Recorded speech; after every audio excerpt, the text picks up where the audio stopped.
Bonjour, bienvenue sur Comment fait-on, heureux de vous retrouver pour une nouvelle recette. Aujourd'hui, nous allons réaliser ensemble un cake, ou devrais-je plutôt dire des mini-cakes, saumon, crevettes et julienne de légumes. Vous allez voir, c'est très simple à faire et c'est délicieux.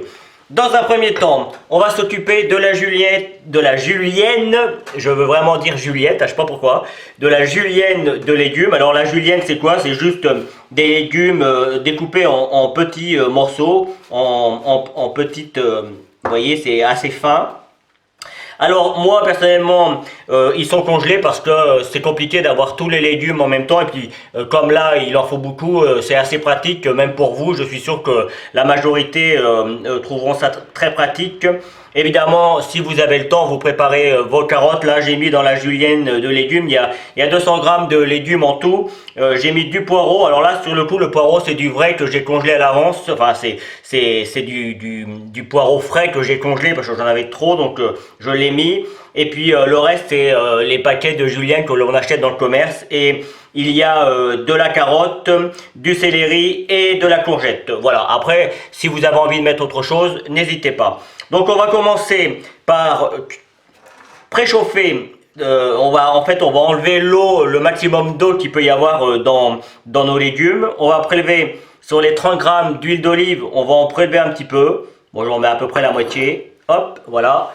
On garde l'autre moitié que l'on mettra dans la préparation qui va suivre. Et on va commencer à allumer tout ça. Vous devez commencer impérativement par ça parce qu'il faut que la julienne refroidisse avant qu'on le mélange au reste des ingrédients. Donc pour savoir si l'huile est chaude, vous voyez, moi j'en ai mis un petit peu à l'avance. Là ça grésille, donc c'est chaud. Comme c'est encore un petit peu congelé, vous savez que l'eau et l'huile ça fait pas très bon ménage. Donc on fait attention. Bon, j'en mets toujours un petit peu comme ça. Vous voyez là. Une carotte qui est pas très jolie, je vais l'enlever. Alors on a l'impression comme ça qu'il y en a beaucoup, mais vous allez voir, ça va réduire. Et puis moi j'ai choisi d'en mettre 200 grammes parce que en fait je vais mettre 150 grammes de saumon frais et 150 grammes de crevettes. Donc du coup tous les ingrédients restent à peu près dans le même équivalent. Donc là c'est parti. Dans un premier temps, on fait en sorte que tout s'imbibe bien avec l'huile d'olive. Et puis après, on va laisser cuire. Et vous allez voir, il va y avoir de l'eau qui va, vous voyez, on en voit déjà au fond. C'est normal, hein, tous les légumes rentrent de l'eau. Et puis là, en plus, ils étaient congelés, donc ça va en rendre un petit peu plus. Alors, vous me connaissez, en règle générale, je cuisine des produits frais. J'avoue franchement que les produits congelés, mais j'entends bien, hein, uniquement les produits où il n'y a rien d'autre, c'est le légume et il n'y a pas d'autres ingrédients dedans. En règle générale, ils sont surgelés même, quasiment juste après avoir été récoltés. Donc toutes les vitamines et les minéraux restent. Et donc du coup, ça peut être très utile. Encore une fois, vous rentrez du travail. C'est vrai que de faire des juliennes, ça demande quand même beaucoup de temps, donc c'est très utile. Et vous voyez, même moi je les utilise, donc je vous donnerai pas la marque, hein, à vous de trouver celle qui vous convient le mieux. Mais j'insiste, c'est vraiment uniquement le légume. Il n'y a vraiment rien d'autre. Il n'y a pas d'œuf, il n'y a pas de colorant, il n'y a pas de conservateur. C'est juste un légume qui a été surgelé. Donc c'est quand même assez équivalent. Alors ça ne sera jamais équivalent à un légume qui vient juste d'être récolté dans son jardin.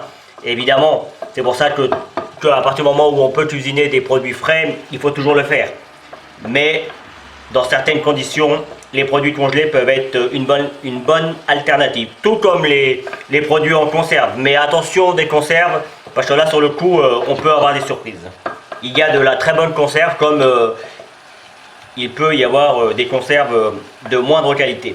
Donc là, je vais laisser cuire pendant une petite dizaine de minutes, juste à temps qu'il ne reste quasiment plus d'eau à l'intérieur de ma casserole. Vous voyez, je regarde, hein, et puis même s'il en reste un petit peu, c'est pas une catastrophe, mais il en faut le moins possible pour que ça n'a pas d'incidence pendant la cuisson de notre cake. Donc pendant ce temps-là, vous pouvez préparer tout le reste des ingrédients. Mais rappelez-vous, il faut quand même que la julienne soit froide, donc vous avez quand même un petit peu de temps. Bien, ma julienne est maintenant cuite, enfin en tout cas pré-cuite et refroidie. Vous voyez, il y a quasiment plus d'eau, hein, donc là c'est vraiment superbe. Ça a un petit peu réduit. J'ai pris mon morceau de saumon. Alors j'ai déjà commencé à lui enlever sa peau. Alors pour lui enlever sa peau, hein, c'est pas très compliqué. La majorité du temps, vous voyez, il suffit juste de tirer un petit peu dessus. Et si jamais il vous en reste un petit bout, hop, vous voyez, on vient passer le couteau de cette manière. Et si vous avez des chats, vous leur donnez, ils vont adorer. Pour les crevettes, personnellement, moi j'ai acheté des crevettes qui étaient déjà décortiquées. Mais évidemment, vous pouvez mettre des crevettes fraîches, hein, il vous suffira de les décortiquer et de les mettre en petits morceaux comme ça. Moi, c'est des petites crevettes, donc c'est assez pratique, c'est bien pour faire ce genre de recette. Donc là, pour le poisson, hop, on va juste venir découper des petits dés. Il n'y a rien de compliqué, hein, je ne vais pas faire tout le poisson devant vous. Vous voyez, c'est du bon poisson frais, là, sur le coup, c'est vraiment du bon saumon. Voilà, on le découpe de façon à faire des morceaux de dés plus ou moins réguliers. Hein. Après, il ne faut pas que ce soit non plus trop gros, parce que rappelez-vous qu'on va mettre ça dans des petites caissettes. Donc il faut quand même que tout rentre. Et quand on va mélanger, ça va encore le casser un petit peu. Donc voilà, vous avez compris le principe. Vous découpez tout votre poisson de cette manière et puis après il ne nous restera plus qu'à faire l'appareil pour le cake, mélanger tous nos ingrédients et mettre en moule et ce sera prêt à mettre au four. Place à notre appareil. Donc un appareil c'est quoi en fait? C'est un ensemble de produits que l'on mélange ensemble. En règle générale un appareil c'est plutôt liquide. Là en l'occurrence on va lui rajouter de la farine donc ça va faire comme une pâte. Hein. On appelle ça un appareil en cuisine. C'est le terme technique, hein, c'est pas moi qui l'ai inventé. Donc dans un premier temps, je bats mes œufs bien comme il faut. Je vais rajouter tous les liquides dans un premier temps, sans les faire tomber. Je mets le lait. Alors moi c'est ma recette initiale. J'ai une recette initiale pour faire la pâte à cake, hein, pour faire mes cakes en règle générale. Alors je la fais évoluer suivant ce que je mets, mais en règle générale ça reste pareil. Là j'ai mis 3 œufs, j'ai mis 15 centilitres de lait, voilà je cherchais, j'étais perdu. J'ai mis 30 g d'huile d'olive, mais comme j'en ai déjà mis dans la cuisson, je rajoute le reste. C'est vraiment très facile à faire. Je vais saler et poivrer tout de suite parce que ça va être plus facile à mélanger. Donc le poivre, moi j'aime bien, il faut que ce soit bien assaisonné. Après c'est une question de goût, hein, ça, le sel et le poivre. Le sel, on fait attention parce que les crevettes sont déjà plus ou moins salées, le saumon aussi. Donc moi comme d'habitude je mets ça dans ma main, je mets une grosse pincée. Enfin, vous voyez. Il y a à peu près la valeur d'une cuillère à café, ça fait 10 grammes. Allez, soyons fous, j'en rajoute un tout petit peu. Voilà, hop. On va venir mélanger tout ça. Et à partir de là, je vais rajouter mes 150 g de farine avec mon sachet de levure chimique que j'ai tamisé parce que dans les sachets, souvent la levure elle est un petit peu dure et parfois elle est en morceaux et on la retrouve dans les cakes, qu'ils soient salés ou qu'ils soient sucrés d'ailleurs. Donc je vous conseille moi de toujours tamiser la levure chimique. Et vous voyez, pour mettre ma farine, je commence toujours au milieu, j'en mets pas beaucoup, hein, je mets pas tout d'un coup. Au milieu et après je viens sur les bords. Et on mélange correctement jusqu'à ce que tout soit bien mis. Allez, je vous laisse faire, à vous de jouer. Une fois que tout est bien mélangé, et comme vous pouvez le voir, il n'y a pas de grumeaux, hein, donc vous n'avez pas d'excuses. Je vais rajouter ma julienne. En fait, je vais rajouter tous mes ingrédients. J'avais sorti une autre cuillère, mais je vais utiliser celle-là finalement. Je vais enlever mon fouet. Je j'aurais dû le faire avant. Voilà, je vais le mettre dans ma casserole. Et hop, je vais venir mettre mes crevettes. Alors si vous achetez des crevettes qui sont en sachet, qui sont déjà cuites sur le coup et décortiquées comme moi, moi personnellement je les rince, je les mets dans une petite égouttoir et je les passe sous l'eau un petit peu et je les égoutte. Voilà, je trouve que c'est mieux, mais bon voilà. Et on va rajouter le saumon qui est bien gras, on voit bien, il est vraiment très gras. Rien que comme ça déjà j'ai envie de le manger moi. Je sais pas vous. Alors évidemment, encore une fois, là il ne faut pas mettre plus d'ingrédients. Hein. On est vraiment au top de ce qu'on peut faire, parce que sinon après il y a trop de saveurs. Donc voilà, les crevettes par exemple, ça pourrait être à la limite une sur le dessus, si vous n'avez pas envie d'en mettre autant. Ça, voilà, si vous mettez que du saumon, ça marchera très bien et ce sera tout aussi bon. Hein. Moi j'ai rajouté des crevettes parce que j'ai envie que ce soit un petit peu plus riche. Ça peut être très utile comme recette pour des fêtes par exemple. Vous savez, vous faites un cake, vous le découpez en petits carrés et puis après vous le servez comme ça, comme apéro, c'est super bon. Et puis en plus, vous mettez des pics en ces périodes de pandémie, ça peut être assez pratique. Donc voilà, il ne nous reste plus qu'à mettre tout ça dans nos moules. Et puis à mettre tout ça au four. Vous avez certainement dû entendre, le four est préchauffé à 180 degrés, il faut que le four soit bien chaud. Donc je vais préparer mes petits moules, voilà, j'en ai déjà des petits qui attendent, là c'est vraiment des petits, hein. C'est vraiment histoire pour l'apéro ça. Et puis je vais en faire des un petit peu plus grands, vous allez voir. J'ai sorti mes moules, j'en ai mis 6, hein. Après je sais pas trop, normalement ça c'est pour 6-8 personnes pour un cake classique, voilà, je vais y arriver. Là, moi j'ai pris des petits moules à bûche. Là encore, c'est histoire de changer un petit peu la forme, mais bien évidemment, le résultat restera le même une fois la cuisson terminée. Hein. L'avantage, c'est qu'avec ce genre de petits moules, on peut les découper après et c'est assez joli. C'est ce que je vous expliquais tout à l'heure à propos pour les apéros. Donc là vous voyez, je vais venir les remplir aux 3/4. Voilà, là c'est bien.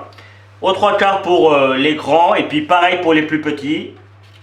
On fait en sorte hein, de bien mettre tout comme il faut.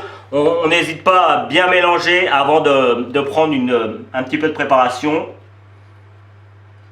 Hop, là je vais les monter quasiment juste en haut. Allez, je vous en fais encore un pour vous. Après le principe reste le même. Il n'y a pas de difficulté. J'aurais pu mettre mes moules, c'est pour ça que je les ai serrés, mais manifestement il faut peut-être que je les mette dans... Je vais les mettre quand même, vous savez j'ai des moules ronds comme ça, je vais quand même les mettre parce que je pensais à les tenir, mais en fait ils ont tendance à s'étaler. Donc le principal c'est que vous avez compris le principe. Hop. Voilà, je te sais quand on est un petit peu trop sûr de soi. Je recommence sur celui-là. Voilà, là au moins ça tient. Voilà. On fait comme ça avec tous les moules. Et c'est parti pour la cuisson, 180 degrés.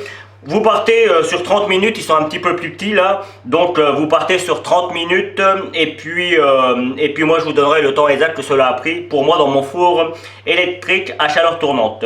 Je vais me dépêcher parce que celui-là il va s'étaler si je ne fais pas quelque chose. Alors juste voilà la solution que j'ai trouvée, hein, des moules ronds, j'ai mis mes caissettes dedans et ça va cuire tranquillement.